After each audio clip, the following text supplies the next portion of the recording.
আসসালামু আলাইকুম বন্ধুরা, আজকে আপনাদের সামনে আমি নিয়ে হাজির হয়েছি চিকেন কারির একটি রেসিপি। আশা করি সকলেই পছন্দ করবেন।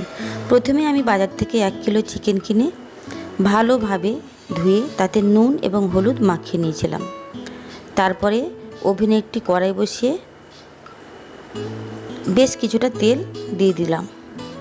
তেলটা গরম হয়ে গেলে আমি ধুয়ে রাখা চিকেনটা এতে অ্যাড করে নিলাম। বেশ কিছুক্ষণ এটাকে আমি ফ্রাই করতে থাকবো, যতক্ষণ পর্যন্ত জল না শুকিয়ে যাবে চিকেন থেকে, ততক্ষণ পর্যন্ত আমি চিকেনটাকে ফ্রাই করতে থাকবো। হালকা করে চিকেনটাকে আমি ফ্রাই করে নিলাম। এবার আমি চিকেনটাকে একটা পাত্রে তুলে নিলাম।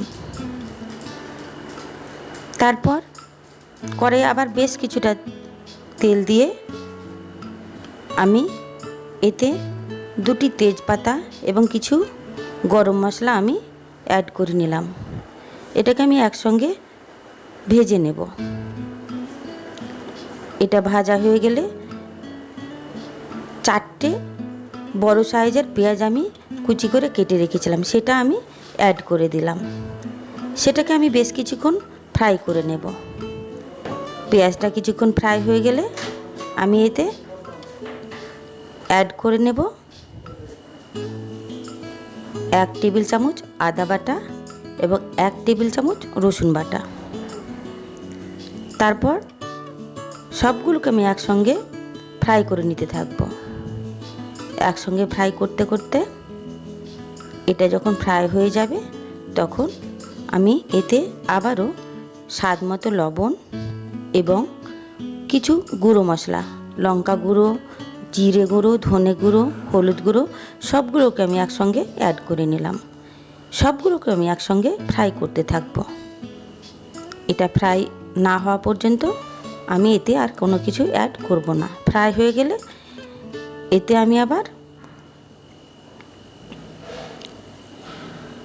যা প্রয়োজন তাই অ্যাড করব। দেখুন, 1/2 কাপ টক দই এবং 2টো বড় সাইজের টমেটো পেস্ট করে রেখেছিলাম, সেটা অ্যাড করে দিলাম। কি সুন্দর কালারটা এসে গেছে, দেখুন কালারটা সম্পূর্ণ চেঞ্জ হয়ে যাবে। এটাকে আমি সম্পূর্ণভাবে কষতে থাকব। ভালোভাবে ফ্রাই হয়ে গেলে এটাকে আমি 4 থেকে 5 মিনিট ফ্রাই করতে থাকব। তারপর এতে ভেজে রাখা মাংসটা আমি অ্যাড করে নেব।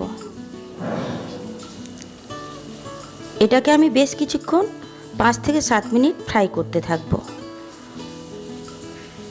এটা ভালোভাবে ফ্রাই হয়ে গেলে এতে থেকে যে তেল ছেড়ে আসবে তাতে আমরা বুঝতে পারবো যে আমার চিকেনটা ভালোভাবে ফ্রাই হয়ে গেছে। দেখুন কি সুন্দর কালার এসে গেছে। এটাকে ভালোভাবে আমি 5 থেকে 7 মিনিট ঢাকা দিয়ে দিয়ে ফ্রাই করে নিলাম। এটা ফ্রাই হয়ে যাওয়ার পরে আমি এতে বেশ কিছুটা জল অ্যাড করে নেব। এটা ফ্রাই হয়ে গেছে। এবার আমি বেশ কিছুটা জল অ্যাড করে নিচ্ছি।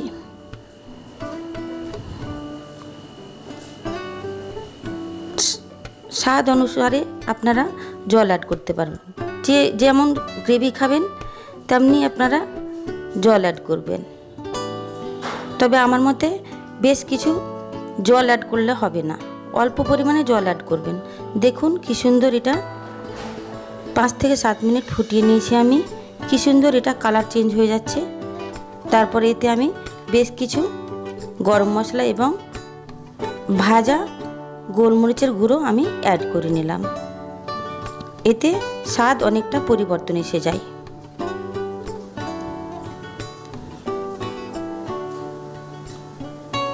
আমার চিকেন কারি প্রায় কমপ্লিটের পথে। দেখুন কি সুন্দর চিকেন কারি তৈরি হয়ে গেছে। আপনারা চাইলে এটা রুটি, পরোটা, ভাত সমস্ত কিছু দিয়ে আপনারা পরিবেশন করতে পারেন, ভীষণই ভালো লাগবে। এবার এটাকে আমি একটা পাত্রে তুলে নেব বন্ধুরা। আমার এই রেসিপি ভালো লেগে থাকলে আপনারা বেশি বেশি করে লাইক এবং